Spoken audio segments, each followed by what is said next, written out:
YouTuber ஸ்ரீராமுக்கு Rasika ராஜ்ன்றவங்க கூட ரீசெண்டா திருமணம் நடந்து முடிஞ்சிருக்கு. சோ அப்ப எடுக்கப்பட்ட இந்த வீடியோஸ் தான் இப்ப சோசியல் மீடியால வைரல் ஆகிட்டு வருது. ஆக்சுவலா யூடியூப்ல ஃபன்னியான கான்செப்ட் வீடியோ பண்றது மூலமா பிரபலமானவர் தான் மைக் செட் ஸ்ரீராம். இவர் சோதனைகள்ன்ற ஒரு ஐடியா வச்சுக்கிட்டு பல வெரைட்டிஸ்ல வீடியோஸ் போடுறது மூலமா மக்கள் பலருடைய மனசையும் கவர்ந்திருக்காருன்னு தான் சொல்லணும். இவர் யூடியூப்ல இருந்து அடுத்த லெவலுக்கு போகணும்ன்றதுக்காக பிளாக் ஷிப் டீம் கூட சேர்ந்து ஒரு படத்துல ஹீரோவாவும் நடிச்சுக்கிட்டு வராரு. மேலும் ஆக்ட்ரஸ் கயல் ஆனந்தி கூட ஒரு படத்திலையும் கமிட் ஆகியிருக்காரு. இந்த நிலையில பலருக்கும் சர்ப்ரைஸ் கொடுக்கிற வகையில கடந்த ஏப்ரல் மாசம் ஸ்ரீராம் தன்னுடைய காதலியான ரசிகா ராஜ்ன்றவங்கள நிச்சயம் பண்ணியிருந்தாரு. அந்த நிகழ்வுப்ப ஏகப்பட்ட யூடியூபர்ஸ் கலந்துகிட்டு இவங்கள வாழ்த்திருந்தாங்க. இதை தொடர்ந்து நேத்து பாண்டிச்சேரியில உள்ள ஒரு பீச் ரெசார்ட்ல இவங்களுக்கு திருமணம் நடந்து முடிஞ்சிருக்கு.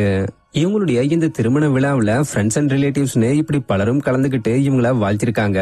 மேலும் திருமணத்தப்ப எடுக்கப்பட்ட போட்டோஸ் அண்ட் வீடியோஸ் எல்லாம் சோசியல் மீடியால வைரலாகவே அவருடைய ஃப்ரெண்ட்ஸ் அண்ட் ஃபேன்ஸ் எல்லாம் வாழ்த்துக்கள் சொல்லிக்கிட்டு வராங்க. சோ தமிழ் கலாட்டா அப்டேட்ஸ் டீம் சார்பா ஸ்ரீராம் மற்றும் ரசிகா ராஜு அவர்களுக்கு எங்களுடைய வாழ்த்துக்களை தெரிவிச்சுக்கிறோம்.